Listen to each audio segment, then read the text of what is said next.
Pour un arrêt classique de l'ordinateur virtuel, allez dans le menu Démarrer, arrêtez l'ordinateur. Et l'ordinateur virtuel Windows XP va maintenant s'arrêter. Vous pouvez aussi arrêter l'ordinateur à partir du menu Action et Fermer. Et vous pouvez choisir soit d'enregistrer l'état ou de fermer Windows XP ou d'éteindre l'ordinateur.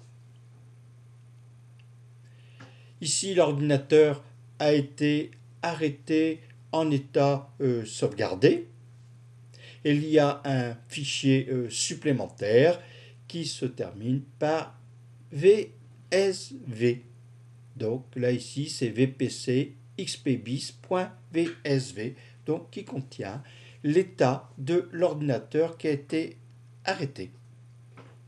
Cela permet un redémarrage plus rapide de Windows XP sans passer par toutes les phases d'initialisation.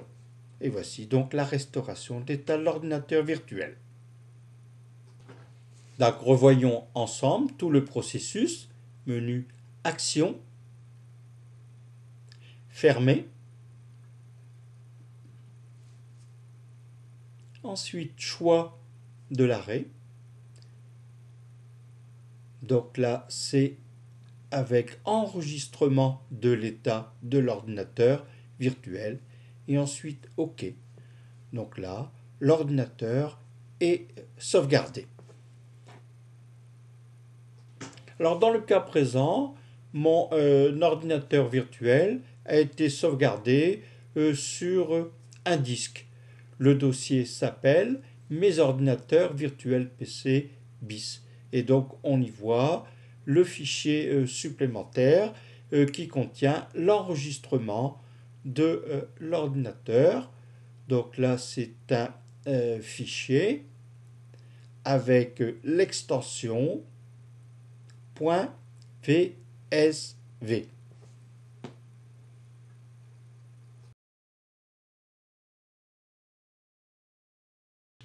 Et voici maintenant le redémarrage de l'ordinateur depuis son état qui a été enregistré. Donc voici la restauration de l'ordinateur. Et voici maintenant l'arrêt classique de Windows XP à partir du menu Démarrer.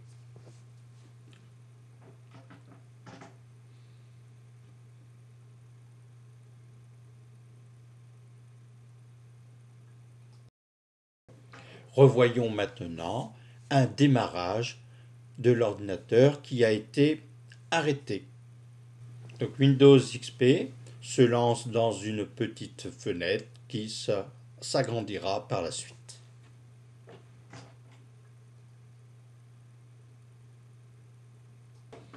Et voici le classique Bienvenue. Et nous voilà maintenant dans l'ordinateur virtuel sous Windows XP avec les traits classiques colline verdoyante. Je vais maintenant lancer l'application Internet Explorer version 7 et me voici sur un des sites des communautés numériques. Je vais maintenant ajuster la taille de mon écran de l'ordinateur virtuel pour qu'il prenne presque toute la place. Il est possible d'allouer la totalité de l'écran, mais à ce moment-là, vous n'aurez plus la visibilité de votre ordinateur hôte.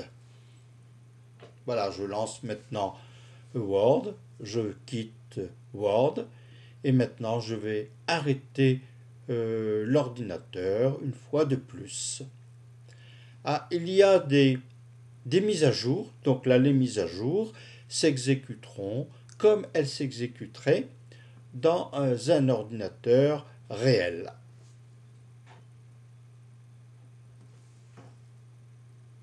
Donc la phase de déconnexion et l'installation des mises à jour.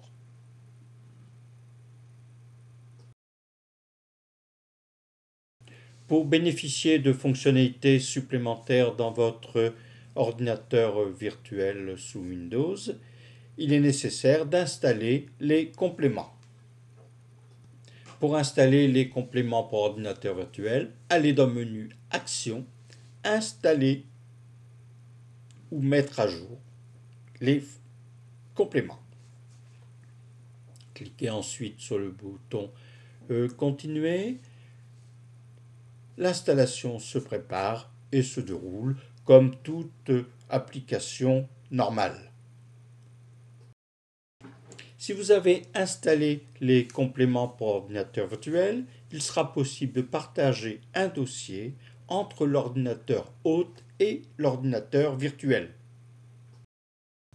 Allez dans les paramètres de l'ordinateur virtuel, sélectionnez Dossier partagé, puis le bouton Partager un dossier et allez sélectionner dans votre ordinateur hôte, c'est-à-dire ici l'ordinateur utilisateur PC Vista. Là ici, je vais partager le dossier document. Alors ce dossier document aura comme lettre du lecteur Z et sera partagé à chaque fois, c'est-à-dire à chaque démarrage de Windows XP. Et pour terminer, cliquez sur OK dans les paramètres de l'ordinateur virtuel.